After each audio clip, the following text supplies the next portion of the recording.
살면서 아무런 어려움도 없이 매일매일 순탄하고 그리고 매일매일 행복하고 그리고 시간마다 참 평화롭게 그렇게 살면 좋겠다. 여러분, 제가 지금 표현할 때 일부러 조금은 과장되게 매일매일 시간마다 순조롭고 평안하고 이렇게 표현을 했어요. 아마 제가 드린 이 표현을 들으면서 어떤 분은 이미 이렇게 눈치를 채셨을 거예요. 그러면 그 좀 삶이 좋은 건 아니겠다. 혹시 그런 생각 들지 않으셨어요? 여러분, 어린아이가 태어나기 전부터 할아버지 할머니 또는 엄마 아빠가 세발 자전거를 옆에 갖다 놓잖아요. 애가 태어났어요. 애가 눈이 어떤 대상을 이제 시선을 고정시키고 그러면서 애는 태어나서부터 세발 자전거는 을에 있는 거예요. 이 아이가 한 6살, 7살이 돼서 세발 자전거를 타게 됐을 때 이 아이가 세발 자전거 때문에 감사할까요? 천만에요. 그건 당연히 있는 거죠.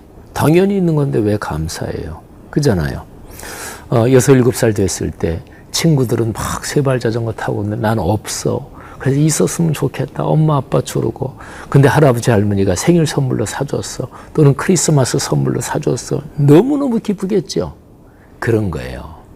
삶에 고난이 있는 이유가 뭐 여러 가지겠지만 근데 우리의 삶에 평안, 하나님이 주시는 은혜, 내 몸의 건강이 원만한 거 또는 가족이 있는 거 이런 게 감사로 우리에게 느껴지려면 삶에는 고난과 어려움이 필요해요.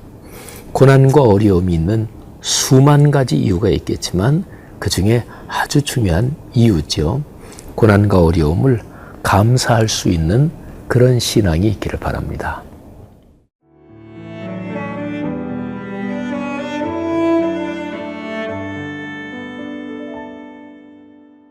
시편 94편 12절에서 23절 말씀입니다. 여호와여, 주로부터 징벌을 받으며 주의 법으로 교훈하심을 받는 자가 복이 있나니 이런 사람에게는 환난의 날을 피하게 하사 악인을 위하여 구덩이를 팔 때까지 평안을 주시리이다. 여호와께서는 자기 백성을 버리지 아니하시며 자기의 소유를 외면하지 아니하시리로다. 심판이 의로 돌아가리니 마음이 정직한 자가 다 따르리로다. 누가 나를 위하여 일어나서 행악자들을 치며 누가 나를 위하여 일어나서 악행하는 자들을 칠까? 여호와께서 내게 도움이 되지 아니하셨다면 내 영혼이 벌써 침묵 속에 잠겼으리로다. 여호와여, 나의 발이 미끄러진다고 말할 때에 주의 인자심이 나를 붙드셨사오며 내 속에 근심이 많을 때에 주의 위안이 내 영혼을 즐겁게 하시나이다. 율례를 빙자하고 재난을 꾸미는 악한 재판장이 어찌 주와 어울리리이까? 그들이 모여 의인의 영혼을 치려하며 무지한 자를 정죄하여 피를 흘리려 하나. 여호와는 나의 요새이시요 나의 하나님은 내가 피할 반석이시라. 그들의 죄악을 그들에게로 되돌리시며 그들의 악으로 말미암아 그들을 끊으시리니 여호와 우리 하나님이 그들을 끊으시리로다. 고난과 어려움 이것 중에서 아주 중요한 것이 있는데요. 주님께로부터 오는 고난과 주님께로부터 받는 어려움이 있습니다. 고난과 어려움은 종류로 따지자면 수없이 많이 여러 가지로 나눌 수가 있을 거예요. 근데 크게 유형별로 본다면 주님께서 우리에게 고난을 허락하시고 또는 주시고 또는 매를 때리시고 또는 어렵게 하십니다. 시편 94편 12절 말씀을 한번 귀 기울여 보십시오. 여호와여, 주로부터 징벌을 받으며 주의 법으로 교훈하심을 받는 자가 복이 있나니. 아멘. 그러니까 주님께로부터 징벌을 받는단 말이에요. 그러니까 하나님이 매를 대시는 거예요. 근데 그게 복이 있대요. 히브리서 12장에도 그런 말씀이 있죠. 너희가 징계를 받는다. 어휴, 축하해. 하나님의 아들이 많네. 이런 얘기가 히브리서 12장에 나오잖아요. 여기에 주님께서 어떤 사람을 징벌하신다. 그거는 복이 있대요. 그 다음에 주님께서 당신의 법으로 어떤 사람을 교훈하신다. 이건 당연히 복이죠. 그런데 이 두 가지 표현, 주님께서 당신의 법으로 거룩한 말씀으로 어떤 사람을 교훈하세요. 어떤 사람을 가르치세요. 그때 듣고 깨닫고 그리고 그 길로 걸어가면 그 삶이 복되겠죠. 근데 말씀의 법으로 가르치는데도 그걸 깨닫지 못해요. 그러면 하나님이 경계를 주시다가 안 되면 매를 대시겠지요. 이게 주님께로부터 오는 징계, 고난, 징벌이라고 할 수 있습니다. 근데 이것도 복입니다. 왜 복일까요? 그 다음에 이어지는 13절에 참 기가 막힌 이유가 거기에 기록이 되어 있습니다. 오늘 이 말씀 묵상이 저도 이거를 미리 묵상하면서 야, 이거 진짜 아주 귀한 진리다. 한번 잘 들어보세요. 13절이에요. 이런 사람에게는 환난의 날을 피하게 하사 악인을 위하여 구덩이를 팔 때까지 평안을 주시리이다. 여러분 이거 잘 들어보세요.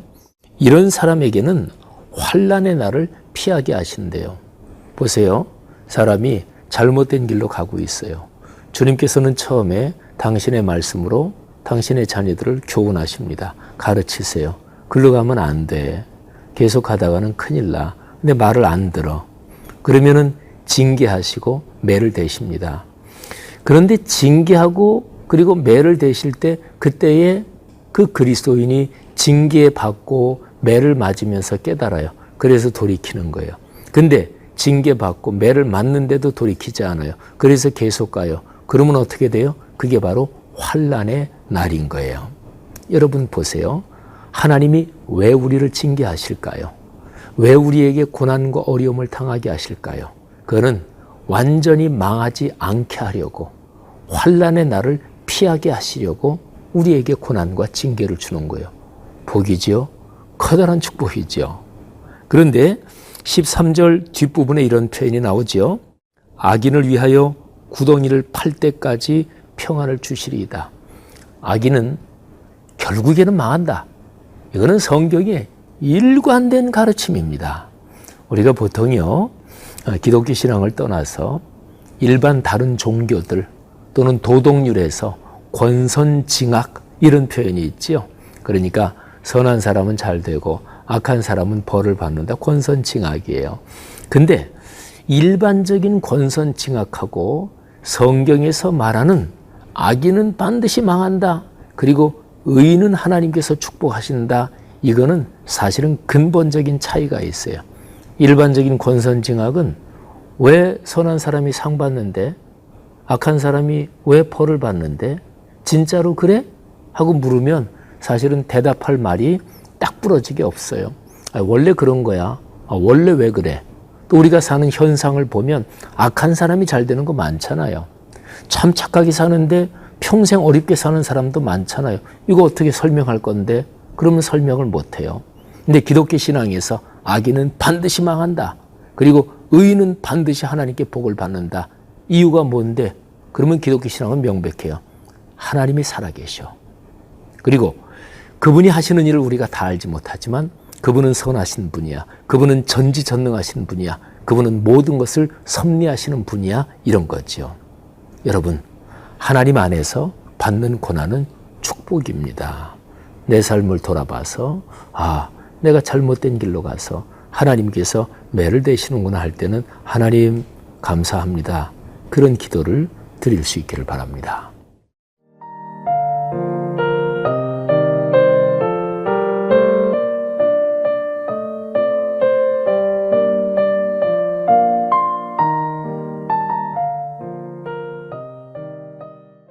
그리스도인이 당하는 고난과 어려움 중에서 하나님이 매를 대시는 또 하나님으로부터 오는 고난이 있다고 그랬는데 그거 말고 또 있어요. 악한 사람, 악인이 그리스도인을 공격해서 악한 사람에게 당하는 그런 고난과 어려움도 있습니다. 여기 시편 94편 이 뒷부분에 보면 바로 이제 그런 말씀이 기록이 되어 있습니다. 16절 말씀을 한번 잠시 들어보세요. 누가 나를 위하여 일어나서 행악자들을 치며 누가 나를 위하여 일어나서 악행하는 자들을 칠까? 그러니까 지금 이 시편의 기자는 악한 사람들에게 당하고 있는 거예요. 억울하고. 그 사람이 까닭없이 이게 공격당한다, 손해를 본다 이런 사람은 굉장히 억울하지요. 지금 이 시인이 그렇게 악한 자들에게 억울한 일을 당하고 있는 거예요. 그런데 시인은 이 문제를 하나님 앞에 끌고 갑니다. 그리스도인이 억울하고 또 분한 일을 당했을 때 그거를 내가 직접 복수하잖아요. 그건 성경적이 아닙니다. 여러분, 신앙을 떠나서 우리 일반적으로 보죠. 어떤 사회가 인간다운 사회일까요? 어떤 사회가 성숙한 사회일까요? 뭐 선진국 이런 얘기 하잖아요. 어디가 선진국이고 어디가 후진국이에요? 근데 인간다운 사회 그리고 성숙한 사회 뭐 종합적으로 볼 때 선진국 이게 여러 가지 요인이 있는데 그 중에 하나가 뭐냐면 사람과 사람 사이에 이해관계의 충돌이 있을 때 또는 억울한 일을 당했을 때 그때 사람과 사람 사이에 직접 상대하고 직접 갚아준다. 이거는 후진국이에요. 이거는 야만 사회예요. 그러니까 힘이 지배하는 사회죠. 선진국은 뭐냐면 직접 하는 게 아니라 법적으로 해결을 해야 되는 거죠. 그래서 법에 의해서 예를 들어서 개인 사자를 써서 사형 그러니까 개인적으로 어떤 사람을 내가 형벌을 줘서 갚아버린다. 영화 같은데 그런 영화가 많아요. 그죠? 뭐 말하자면 법망을 교묘하게 피해서 도망다니는 아주 고질적인 범죄자를 뭐 어떤 사람이 개인적으로 처단한다. 뭐 이런 거 영화 많잖아요. 그죠? 근데 그거는 성숙한 사회는 아니에요. 그러니까 법을 통해서 그렇게 합리적으로 해결해야 되는 거죠. 이걸 신앙적인 영역으로 옮겨와 보세요. 그리스도인이 악한 자에게 내가 어떤 고난을 당한다 할 때도 이거를 누가 나를 위해서 악한 자, 그 악행하는 자를 칠까? 누가 막아줄까? 근데 이 시인은 이거를 하나님 앞에 가져가는 거예요. 제가 조금 전에 읽어드린 그 다음 구절을 한번 들어보십시오. 17절인데요. 여호와께서 내게 도움이 되지 아니하셨다면 내 영혼이 벌써 침묵 속에 갇혔으리로다. 잠겼으리로다. 여호와여 나의 발이 미끄러진다고 말할 때에 주의 인자하심이 나를 붙드셨습니다. 내 속에 근심이 많은 때에 주님께서 주시는 그 위안이 내 영혼을 즐겁게 하셨습니다. 여러분 그러잖아요. 하나님 앞에 갖고 나가니까 하나님께서 나를 보호하시고 지키시고 내 영혼이 억울해. 도무지 진짜로 분해서 못 살겠어. 마음속에 근심과 그러면서 독한 마음도 일어나겠지요. 근데 하나님께서 주시는 위로 그 평화가 내 영혼을 즐겁게 했다. 그런 거죠. 우리 그리스도인이 수도 없이 많이 들었던 그런 표현들이 이 시편 94편에도 나옵니다. 22절입니다. 여호와는 나의 요새이시요 나의 하나님은 내가 피할 반석이시라. 그들의 죄악을 그들에게로 되돌리시며 그들의 악으로 말미암아 그들을 끊으시리니 여호와 우리 하나님이 그들을 끊으시리로다. 아멘. 예수께서 말씀하셨죠. 악으로 악을 갚지 말고. 그렇잖아요. 악으로 악을 갚으면 말하자면 독하게 나한테 대했다 그래서 내가 3배는 독하게 해준다. 그러면 이게 악순환이 되는 거죠. 그리스도인은 악순환의 고리를 끊어야 될 소명이 있는 사람이 바로 그리스도인이에요. 근데 힘들죠. 사람 힘으로는. 또 인간 정서로는 힘들잖아요. 그래서 하나님의 은혜로 되는 거예요. 여러분, 오늘 우리가 살아가는 삶의 현장에서 하나님께서 우리에게 은혜를 주셔서 우리를 해코지하는 사람들, 악행하는 사람들, 그 사람들에게 우리가 직접적으로 똑같이 이에는 이렇게 하지 말고 하나님의 은혜의 역사가 우리의 삶에 함께하기를 바랍니다. 오늘 여러분에게 하나님께서 그렇게 축복해 주실 것을 믿으시기를 바랍니다. 같이 한번 기도하겠습니다. 하나님 아버지, 하나님께서 우리에게 주시는 징계, 또는 매도 있습니다. 또 악한 사람들에게 당하는 그런 고난도 있습니다. 그런데 어떤 것이든 고난과 어려움 가운데서 우리의 삶이 더 복된 길로 성숙하고 또 그렇게 걸어가게 되는 것을 믿습니다. 감사합니다. 오늘 만나는 모든 사람들을 호의와 선의를 가지고 대하며 주님의 영광을 드러내게 하옵소서. 예수님 이름으로 간절히 기도합니다. 아멘.